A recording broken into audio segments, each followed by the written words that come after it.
Shri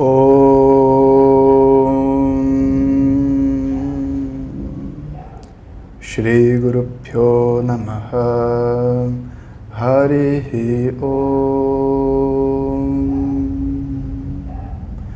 Shruti Smriti Purananam Alayam Karunalayam Namami Bhagavat Padam Shankaram Loka Shankaram Shankaram Shankaracharyam Keshavam Badarayanam Sutra Bhashya Kritau Vande Bhagavantau Punaf Punaha Sadashivas Samarambham Shankaracharya Madhyamam Asmadacharya Paryantam Vande Guru Paramparam Shri Jagan Mataram Devim Sthita Dipadmakasanam Hridaya Sagaratitam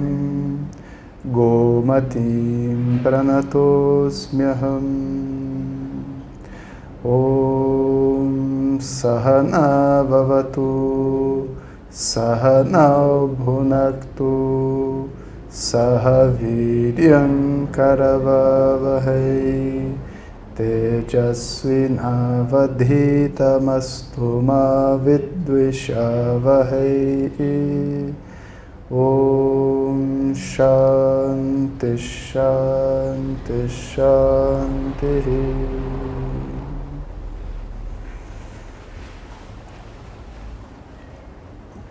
Então sejam todos bem-vindos ao curso de Vedanta. Esse é um curso de introdução, é um curso que vai estar falando de todas as bases do conhecimento de Vedanta, da tradição védica, né? Aos poucos. Né? Tradição, quando a gente escuta a palavra tradição, tradição não rima com, como é que se diz? Com pressa. Né? Tradição rima com paciência. Tradição rima com serenidade, com paz. Né? Então, quando você entra para um programa de estudos como esse, por mais que seja um curso online grátis que você faz para entender o que é, para que você possa realmente entender, você tem que viver qual é a proposta do que está sendo para ser ensinado, né? Do que está ali para ser ensinado. E o que tem para ser ensinado é uma proposta de como lidar consigo mesmo. E isso também já vem na forma como a gente faz esse curso. Então a gente vai fazer esse curso durante 2 meses. Vamos estar fazendo toda terça-feira, de 7 às 8, 1 hora de aula. Nessa 1 hora de aula a gente vai ter 2 tempos de 30 minutos. Entre esses tempos a gente vai ler dúvidas, a gente vai conversar com as pessoas, a gente vai estar trabalhando diversos assuntos. Enquanto as aulas estão rolando, como agora, a gente só escuta. Na hora do intervalo, aí a gente coloca todas as nossas questões e tudo. Né? O estudo de Vedanta, de Vedas e Yoga, todo esse pacote, né? Quando a gente vê do ponto de vista ocidental, né, a gente está chegando e a gente escuta falar sobre um monte de tipo de yoga, um monte de mestres, lugares, ashrams na Índia, um monte de coisa acontecendo. Né? Muitas vezes a gente fica um pouco perdido do que é o que.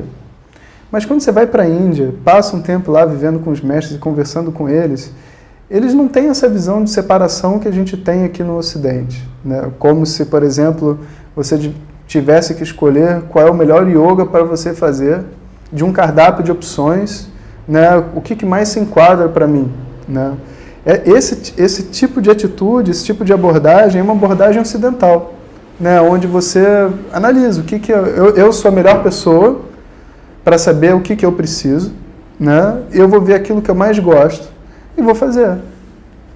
Mas pensa bem, se yoga e essa tradição for como se fosse um médico e um remédio, que tem que receitar para você um remédio, você vai escolher o remédio pelo que você mais gosta? Tipo, eu gosto mais desse remédio porque ele tem gosto de laranja, que não faz sentido nenhum. Né? Faz sentido eu dizer assim, se eu sou uma pessoa mais emotiva, então eu preciso de um yoga que seja dançando. Se eu sou uma pessoa mais introspectiva, eu preciso de um yoga que é feito sozinho, porque aí eu não tenho que lidar com a minha timidez, por exemplo, né? Olha, talvez seja mais confortável, né, eu fazer um yoga sozinho se eu sou mais tímido e eu dançar se eu gosto de dançar. Mas e se, por exemplo, você tem que lidar com a timidez? Será que talvez não fosse só o oposto? Tipo, se eu sou uma pessoa tímida, então talvez eu devesse fazer um yoga que aos poucos, né, me ajudasse a me abrir com as pessoas. E não que me transformasse numa pessoa mais separada da sociedade. Então, esses conceitos de que eu domino o meu caminho espiritual e que então eu escolho baseado naquilo que eu sei sobre mim, não é em geral a forma que se segue tradicionalmente, né? Do ponto de vista da tradição, yoga é uma coisa só. Isso é um bom tópico para a gente começar. Há 100 anos atrás não existia a Iyengar, a Ashtanga, não existia nenhum desses nomes. Entende? Todos esses nomes são os nomes da nossa era. São estilos de posturas físicas. E todos eles têm defeitos. Todos eles têm defeitos. Se você pegar Ashtanga, e você vai ver como que as pessoas fazem Ashtanga, tem gente que se dá muito bem e que fica com um corpo ótimo, faz com uma atitude de meditação. Tem gente que faz como se estivesse numa academia e que se quebra. As pessoas quebram a coluna fazendo Ashtanga. Então, Ashtanga não é bom? Não, não é uma questão que Ashtanga é bom. Mas que, categoricamente, nenhum desses yogas é bom ou é ruim. Categoricamente, qualquer um deles pode ser bom, qualquer um deles pode ser ruim. Depende do quê? Depende do aluno, depende do professor que está ensinando e do momento de vida que as pessoas estão vivendo, né? Então, quanto antes a gente conseguir largar esse conceito a respeito dessa variedade de yoga e entender que, fundamentalmente, todas as pessoas estão buscando a mesma coisa. E não é só saúde física, sabe? A gente busca uma saúde física e, com certeza, yoga vai trazer, as asanas vão trazer, porque é um exercício, você movimenta a energia do seu corpo como se estivesse fazendo um bom Tai Chi Chuan ou uma outra técnica oriental qualquer de manipulação energética do corpo, né? Vai trazer beleza física? Vai trazer. Se você está fazendo exercício, vai trazer beleza física, né? Vai trazer uma calma para a sua mente? Pode trazer. Porque nem sempre a nossa prática de posturas é acompanhada de uma mudança cognitiva. E nesse ponto é que o yoga começa a se aprofundar. Então, às vezes, por exemplo, eu sempre brinco com isso porque foi o que eu vivi, né? Quando eu estava começando a fazer yoga, o professor falava assim, como é que se diz? No final da aula, todo mundo, depois do Shavasana, na postura do cadáver, né? Você senta e fala, Om, né? E as pessoas na sala disputavam quem fazia o Om maior. Ganhei. No final você fala, ganhei. Tipo, você perdeu, otário, né? O professor devia falar assim, perdeu, otário. Porque nessa aula aqui, nosso objetivo é acabar com a mente competitiva. Então, quem está competindo pode ter ganhado a duração do Om, entende? Mas em termos de mente, de paz na mente, não. Então, como que eu faço para largar esse jeito competitivo que eu tenho? Esse jeito, sabe, que machuca as pessoas quando eu estou com elas, né? Então, o yoga também pode ser uma técnica para você lidar com a sua mente, você entender como que as suas emoções são estruturadas e você passar por isso. Então, algumas pessoas vão até chamar disso de yoga terapia. Então, existem profissionais de yoga, professores, que pegam as práticas de yoga e fazem elas ser totalmente voltadas para um trabalho terapêutico, a ponto dele falar das emoções antes da aula, dele conversar, tá certo, tá errado. Não, a gente não precisa mais dessas categorias de certo ou errado. É uma possibilidade, e se a pessoa vai se beneficiar disso, qual o problema? Qual o problema de você ajudar uma pessoa a lidar com as emoções dela num cenário de yoga? Perfeito, né? E talvez para uma outra pessoa aquilo não seja também interessante. Então a gente tem que abrir a nossa mente, dar uma flexibilidade para ela, para conseguir ver a dimensão que essa palavra yoga tem, né? Ok. Avançamos do ponto de vista físico, entramos do ponto de vista energético, e a gente vai dizer também então que de um ponto de vista mental, yoga, enquanto terapia, pode nos ajudar, né, a lidar com as nossas com com os nossos medos, com as nossas ansiedades e tudo mais, né? O que vai além disso? O que vai além do trabalho emocional, do trabalho energético e do trabalho físico? Interessantemente, não tem muita resposta para essa pergunta. Porque sem a tradição védica por detrás, o máximo que a gente vai poder falar em termos de espiritualidade vão ser esses 3 níveis do indivíduo, mais experiências transcendentais, que também estão disponíveis no yoga, assim como em diversos outros meios. Então a pessoa vai fazer assim, eu vou fazer yoga, ela tem saúde física, saúde energética, saúde mental. E agora? Agora eu estou tentando fazer uma meditação que faz eu vejo uma luz na minha frente se materializar. É possível, é possível. Outras pessoas vão fazer assim, não, eu estou fazendo e agora eu estou me tornando uma pessoa mais sensível. Outro dia, a minha filha foi falar comigo, antes dela falar, eu já pensei o que ela estava pensando. Acontece. Né? E existe exercício psicofísico, não sei como é que a gente vai dar o nome disso, né? Mas existem exercícios para só desenvolver essas capacidades. Tradicionalmente são chamadas de siddhis. Então, e essas capacidades existem. Então, quando a gente diz espiritualidade, em geral, uma dessas 4 itens vai estar disponível dentro da mente que está escutando a gente. Né? Ou a pessoa vai imaginar um conjunto de práticas físicas, como, por exemplo, Kung Fu. Se você falar, Kung Fu é uma prática espiritual, o lutador vai dizer, é espiritual. E qual é o caminho que você tem? O corpo. Eu começo com o corpo. Então eu pratico, meu corpo fica saudável e tudo mais, me dá equilíbrio, me dá um monte de coisa. Né? Ok. Né? É válido. Outra pessoa vai dizer assim, não, a minha prática é uma prática energética. O que você faz? Eu faço, por exemplo, Tai Chi Chuan. Não é, o corpo pode ser o veículo, mas não é o principal. Eu estou olhando para a energia do meu corpo. Eu posso fazer reiki. Eu posso fazer tantas outras coisas que trabalham a energia. Ok. Você avança mais um pouco e vai dizer, não. O meu yoga, ou a minha prática espiritual, é voltada para lidar com meus problemas emocionais. Ok, interessante. É tipo uma terapia.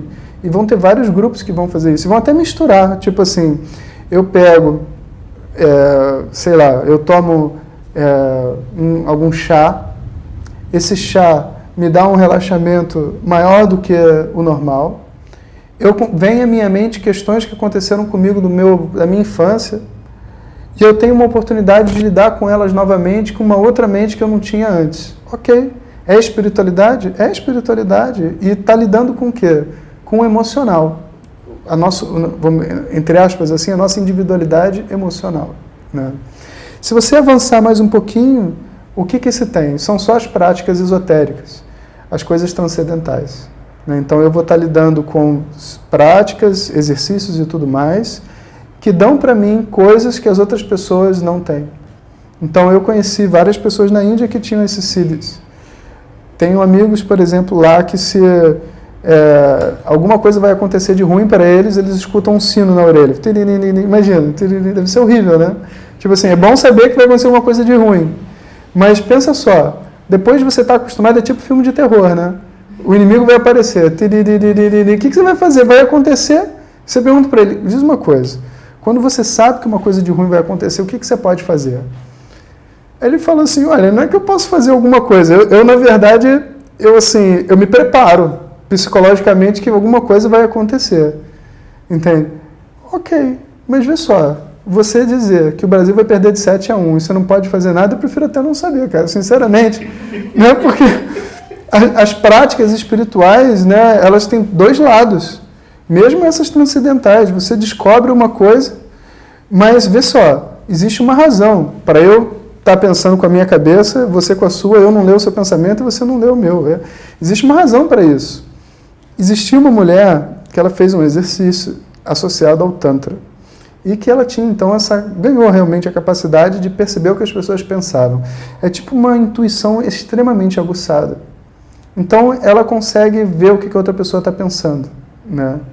Olha, não é brincadeira não, vocês podem achar que é mentira. Foi papo de 1 mês para ela quase enlouquecer e pedir para o mestre que ela não queria mais ver nada. entende? Porque ela via as pessoas quando elas se relacionam geralmente com uma casca que a gente está acostumado. Você pergunta para uma pessoa assim, e aí, está tudo bem? A pessoa diz, está tudo bem. Mesmo que não esteja tudo bem, ela vive a vida dela, ela passa para você o tudo bem, ela passa para você aquilo que ela gostaria que você visse naquele momento, entende?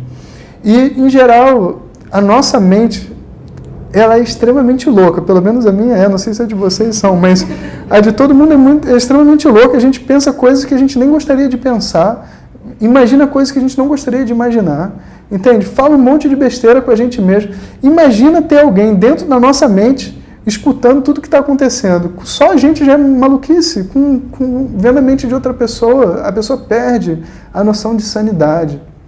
Então, existe uma razão para você não ler meu pensamento e eu não ler o seu pensamento.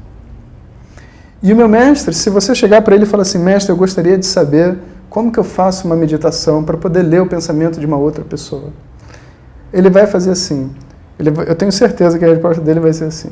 O primeiro passo é você descobrir para que você quer ler a mente da outra pessoa. Primeiro passo. Porque, sem dúvida nenhuma, eu querer ter um poder que as outras pessoas não têm, necessariamente vai me tornar uma pessoa especial. Né? Vai me tornar. Se ninguém pode ler a mente de ninguém, mas eu posso ler a mente de todo mundo, eu me tornei uma pessoa especial. Se todo mundo pudesse ler a mente de todo mundo, eu não ia querer ter esse poder. Então, no fundo, essas capacidades extras, quando elas se tornam um objetivo em termos de espiritualidade, ela vem misturado com um desejo de ser especial que impede que essa capacidade ocorra. Todos os mestres que eu conheci, que eram pessoas assim, eles não eram pessoas que tinham a vida delas voltadas para algum tipo de capacidade. Não, muito pelo contrário. Eles até escondem que eles têm alguma capacidade além, porque eles não querem viver baseado nisso. Imagina, né, cada um de vocês, se você tivesse a capacidade, sei lá, de curar uma pessoa encostando, a sua vida acabou. Realmente pode ser um benefício muito grande para as pessoas e tudo mais, e seria ótimo fazer. Mas a sua vida social já era, a sua família já era, as pessoas já eram, e você não vai viver para contribuir às pessoas. Não. Quem vai viver é a sua bênção. A sua capacidade de curar as pessoas é o que está vivendo. Você vai ser um personagem coadjuvante a isso. Você vai estar ali só para, nos intervalos onde você está botando a mão abençoada em alguém, comer um sanduíche, né, assistir um cinema, sabe? Então, existe uma razão pelo qual a nossa ordem física, energética e psicológica é do jeito que é. E é muito importante que a gente não use o yoga e tudo mais como uma tentativa de mudar essa ordem. Porque não é necessário que eu mude essa ordem para ser feliz. E esse é o ponto.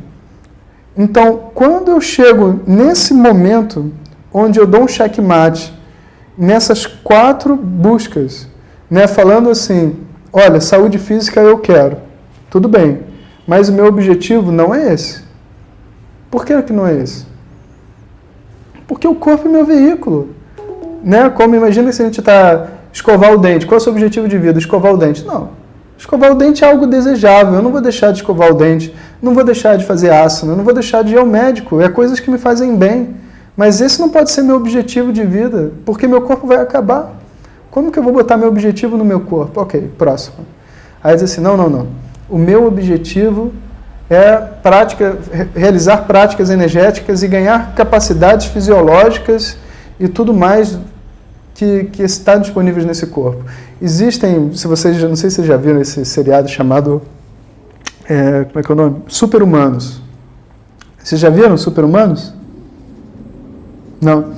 No Super-Humanos, eles pegam pessoas que têm capacidades que são assim incríveis, fora do normal. Um deles é um corredor. Ele é um corredor que já ganhou várias maratonas, sabe? Ele já é impressionante que o cara fala assim, por exemplo, vamos fazer a reunião em San Diego. Aí o cara está, sei lá, em Santo Antônio, lá nos Estados Unidos, uma outra cidade, né? Ele vai correndo de uma cidade para outra. Ele não pega carro, não pega ônibus, não pega nada. Ele vai correndo, né? E aí eles vão de helicóptero, fazendo um rasante para achar o cara, fazer aquele sensacionalismo de TV, né? E ele tem uma capacidade que é assim, ele não para de correr. A fisiologia dele se acomodou a tal ponto que quando ele começa a correr, os batimentos cardíacos diminuem, em vez de aumentar. Ele se relaxa, como se ele estivesse andando na floresta. E eles então medem com todos aqueles sensores, né? Então é o homem corredor, né? O super-humano, o homem corredor. Tipo assim, ele corre como se estivesse andando. É impressionante. É impressionante. Qual que é o seu objetivo de vida? Me tornar o super corredor. Você quer ir para onde? Né? Se meu objetivo é correr, você correr para onde? Vai correr do quê? Como que um objetivo pode ser um meio? Correr é um meio. A minha capacidade energética é um meio para executar um monte de coisa. Eu não posso falar que isso é um objetivo. Por mais que eu me torne um super-humano. Entende? Se o meu objetivo for me tornar um super-humano, aí é a quarta busca. Eu estou buscando, né, sei lá, a minha espiritualidade, a minha prática, como uma maneira de me tornar especial e me beneficiar internamente disso. A ter a satisfação de ser uma pessoa especial. Né? Mas não, se for fisiologicamente, não adianta, eu não vou chegar a lugar nenhum. Vai junto com esse corpo, vai acabar. Emocionalmente. Bom, emocionalmente é muito útil, porque fazer uma terapia, né, e lidar com as emoções que estão dentro da gente é como se fosse tomar um banho, mas não um banho físico, um banho mental. A gente se livra, às vezes, de cargas, sabe, de raiva, de pressões que estão e que não deixam a gente viver a vida que a gente gostaria de viver. É muito satisfatório. Mas eu vou contar um segredo, né, que o meu mestre contou para mim, que é: mudança emocional não tem fim. Como assim não tem fim? Não tem fim. Se você por acaso conseguir a raridade, que é, eu nunca vi ninguém que conseguiu, né, e não precisa disso para ser feliz, mas se você por acaso conseguir a raridade de resolver todos os seus problemas emocionais dessa infância, você vai fazer uma regressão em anos da infância anterior. Imagina, tem menos item ainda para saber o que aconteceu, entende? E aquelas situações influenciam na sua vida hoje. Não é que não influencia, não. Influencia na vida hoje, de uma forma mais sutil. Existem vários terapeutas que trabalham com regressão e têm ótimos resultados e ajudam as pessoas mesmo. E eu acho que, assim, enquanto a gente precisa de ajuda, enquanto o nosso emocional está fora de um normal, onde eu consiga conviver com as pessoas sem vitimizá-las, sem que elas se machuquem por estar perto de mim, entende? Eu estou bem. Quando eu ultrapassar esse limite, eu tenho que buscar uma ajuda. Né? Então, enquanto o meu emocional não dê conta de viver em sociedade e viver comigo mesmo, eu preciso fazer esse trabalho. Mas quando chega num momento onde o meu emocional atinge um determinado equilíbrio, onde eu olho para o meu terapeuta e falo, poxa, ele e eu somos praticamente a mesma coisa. Eu resolvo meus problemas com ele e ele resolve os problemas com o terapeuta dele. Não existe mais nada a ser feito além daí. Você pode continuar cavando. E a gente faz. Eu mesmo fiz várias terapias, muitos anos. Né? E você chega uma hora que nada mais muda. Que eu já sei quais são os meus problemas, que eu sei que aquilo me dá raiva, entro na situação, fico com raiva, falo, eu estou tendo raiva por causa daquilo, e é isso. Não tem um a mais para surgir naquele momento. Entende? Então,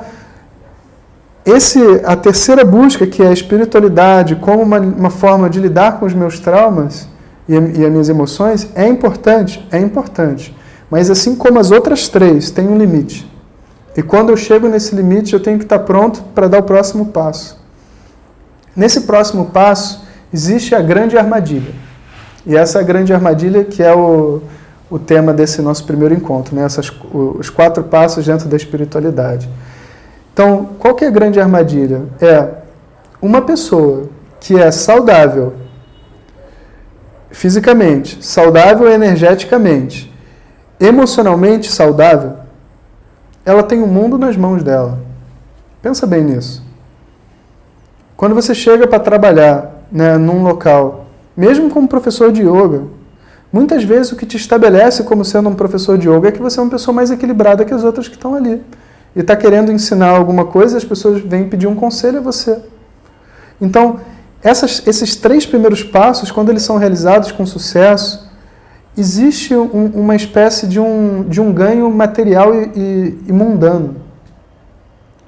E se a gente não perceber, é como se a espiritualidade botasse a gente numa armadilha. Ela prepara a gente para algo maior. Mas essa preparação também faz com que eu me torne uma pessoa relativamente abençoada nesse mundo material. E se eu acho que eu sou maioral, porque eu tenho um corpo saudável e tudo mais, o resto da minha vida espiritual não continua. Ela fica presa ali. Então, geralmente os mestres vão dizer assim, né, enquanto você não completa o seu estudo, não se transforme num mestre, não se coloque como um mestre, porque a hora que você fizer isso, o seu estudo para. Porque o ego não vai deixar você se colocar na posição de aluno novamente, de largar todos os grupos, que nem uma criança pequena, tipo, alguém fala alguma coisa, você só escuta. Eu não preciso ser, porque eu pratiquei 10 anos meditação na luz azul, então agora, quando uma pessoa fala que meditação... Não, esse tipo de carga não me permite analisar com objetividade o que está sendo apresentado para mim. Então, é necessário que eu tenha aquele preparo. Como diria o nosso amigo Bruce Lee, a xícara tem que estar vazia. A todo momento que eu estou estudando, a xícara tem que estar vazia. E se eu me coloco nessa posição de uma pessoa muito capaz e que sou dono da verdade, ela não continua a encher. Motivo pelo qual muitos ocidentais brasileiros que vão visitar ashrams e mestres se frustram e não entendem o que acontece. Mas às vezes a pessoa chega para o mestre falando assim, olha, deixa eu te contar. Eu já fiz essa meditação, aquela meditação, visitei tal lugar, vi tal professor, não sei o que, tal, barari, e agora eu vim aqui para você me dar um mantra para resolver esse problema da minha vida. O cara fala assim, bom, se você já fez tudo isso, se você já tem esse entendimento, essa satisfação, por que você está me buscando a minha ajuda? Você não precisa. Você não precisa. Você não conseguiu fazer todo esse caminho? Então você não precisa. E aí, quando o aluno escuta isso, às vezes ele se sente assim, acabado. Como assim? O mestre falou que eu não preciso. Outros vão dizer assim, por exemplo, quando o estrangeiro chega muito cheio, o mestre já chega logo de cara e fala assim, olha, eu vou contar uma coisa para você, estrangeiro nunca vai entender. Aí fica todo mundo assim, como é que ele fala isso? Porque ele não está machucando as pessoas, muito pelo contrário. Ele precisa criar dentro da mente da pessoa que está chegando um espaço para ouvir como uma criança. Um espaço que se livra de toda essa bagagem que chegou até o momento, entende? Então, ele vai dizer assim, o quarto passo, que é essa coisa de eu vou me tornar especial, ela é o mais difícil para a gente deixar de lado. E é exatamente o último passo para ser dado antes de você se conectar com uma tradição. Porque na hora que você entra numa tradição, não tem mais ninguém especial. Né? Se falar assim, quem é especial? Eu vou dizer, o Swami Dayananda. O Swami Dayananda vai dizer, é meu professor. Quem vai dizer o quê? É Shankara, é Shiva, sumiu. A pessoa especial sumiu. Entende? Quem faz o Om mais longo? Deve ser o Omkarananda, que é o Swami que tem o nome Om. Não sou eu, com certeza. Né? E vão dizer assim, a sua aula foi ótima, bênção dos rishis. Foram eles que trouxeram esse conhecimento. Na verdade, eu só estou repetindo o que disseram para mim, tento repetir sem adicionar nada. Esse é meu mérito. Não adicionar nada ao que eu estou transmitindo. Né? É uma outra abordagem. E a gente tem que ter um coração disposto a entrar na espiritualidade, aberto. Sem se preocupar com o dia de amanhã, sem se preocupar com o que passou até agora, e só olhar com objetividade o que está sendo dito para mim. Se aquilo faz sentido, se aquilo gera uma dúvida, e se me torna uma pessoa melhor, porque também se não me tornar uma pessoa melhor, se não bater com o meu coração, pode jogar fora. Espiritualidade, uma busca espiritual onde você entra e você sai de lá uma pessoa ranzinza, eu não quero. Se você quiser, tudo bem, eu não vou nessa, entende? E ninguém vai. Então, esses medidores todos, né, vamos dizer assim, esses passos como forma de buscar, e esse medidor, que é a minha satisfação, a minha completude como pessoa, é a base da busca espiritual. E é com esse entendimento que Vedanta tem que começar. Né? Então, o estudo de Vedanta, o estudo dos Vedas, tem que estar muito claro o que tem para ser dado. Não vai ser dado mais uma meditação, que aí você vai conseguir flutuar em Padmasana. Padmasana é postura de lótus, né? Não vai. né? Não vai ser dado um mantra que você faz e você consegue ficar 10 minutos sem respirar. Ou o seu corpo vai parar de envelhecer, você vai ficar jovem, etc. Não, não é esse o objetivo, sabe? O objetivo é simples e único. Eu gostaria de largar essa pessoa dentro de mim que parece um ninja, tentando ser especial, tentando mostrar para o mundo que eu sou alguém e que vive infeliz. Eu gostaria de conseguir largar essa pessoa dentro de mim e rir, como eu rio de uma piada disponível a todo momento. Chegar em casa, olhar para minha esposa, para o meu marido, para os meus filhos e poder compartilhar da alegria de ser os pais dele, de ser o marido dela, né? E não viver com aquele peso dentro de mim que é construído por todas essas questões na minha mente do que eu quero da minha vida, do que eu vou ser, de eu não sou respeitado, eu não sou visto e toda essa confusão. Então, eu quero me tornar uma pessoa normal, livre. Eu não quero me tornar uma pessoa especial e que por ser especial me faz feliz. Eu quero descobrir essa felicidade que sempre esteve presente junto comigo e que está disponível a qualquer momento, né? Se isso está claro, o curso vai ser muito rápido, né? Vai ser muito fácil, né? Então esse sempre é o primeiro passo, né? Vocês desculpem às vezes quando a gente dá uma aula de Vedanta, né? Principalmente sem estar presente, ver as pessoas. Às vezes é difícil, a gente diz alguma coisa, pode machucar alguém, né? Mas é um papel, é um sacerdócio, né? Às vezes a gente tem que falar algumas coisas que são difíceis, né? Mas é o nosso papel dizer, né? Então eu não tenho intenção de machucar ninguém, né? Muito pelo contrário, eu gostaria que todos se sentissem muito bem com o que eu estou dizendo, né? Então vocês me desculpem se por acaso vocês se sentem assim. Então aqui a gente vai fazer uma pequena pausa. Se vocês tiverem alguma dúvida, quiserem colocar alguma questão, por favor, escrevam no chat ou falam pelo Hangout. Alguém quer falar alguma coisa? Vocês que estão aí? Poliana? Eu queria perguntar alguma coisa. Tá, vai lá. Dá para me ouvir? Dá, muito bem.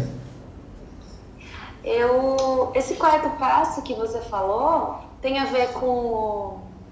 Você falou física, energética, mental. O quarto seria isso? A espiritualidade, é isso? Olha só, a espiritualidade em si tem 4 passos para ela começar, vamos dizer assim, se conectar com a tradição védica. Isso tem 4 passos. O físico, que são as asanas e os exercícios todos, que não precisam nem ser dentro da tradição de yoga. Qualquer coisa que consiga te deixar fisicamente saudável, né? Energético, emocional. E o que quer dizer que terapia, né, as análises psicológicas, psicanálise, tudo isso faz parte da vida de yoga. E é realizado entre professor e aluno, só que hoje a gente não tem essa oportunidade, né? Graças a Deus agora tem internet e a gente pode se comunicar, né? Mas na Índia, você senta, você vive com o professor, você vai falar com ele todos os seus problemas, ele vira o seu terapeuta. Então, esse é um item muito importante, esse terceiro item, o emocional, né? E o quarto item é uma quebra de uma busca de se tornar especial, que é uma armadilha e que não deixa a espiritualidade continuar. Então, eu vou descobrir várias coisas muito boas em mim através desses 3 primeiros itens, né? Eu vou me tornar uma pessoa mais capaz, mais objetiva e tudo mais, sabe? E isso vai fazer muitas vezes com que eu fique numa armadilha achando que eu sou o maioral, né? E isso não deixa eu continuar, né? Entendeu? Entendi. Tipo, aos olhos dos outros, assim, né? Exatamente. Por exemplo, tem muita gente que busca... Como se fosse um ponto cego. Exatamente, é um ponto cego criado. Então, por exemplo, tem muita gente que está estudando e que a todo momento a dúvida da pessoa é a respeito das outras pessoas. Ah, mas o mundo não vê isso assim. Ah, mas meu vizinho é exatamente assim, desse jeito que você está falando. Mas peraí, cara, ele não está aqui para falar do seu vizinho, ele está aqui para falar de você, de mim e de você. Eu estou contando a minha experiência para você viver a sua. Entende? Então, é como se o ego não deixasse a mágica acontecer. Ele fica ali no meio do caminho, entende? Sabe?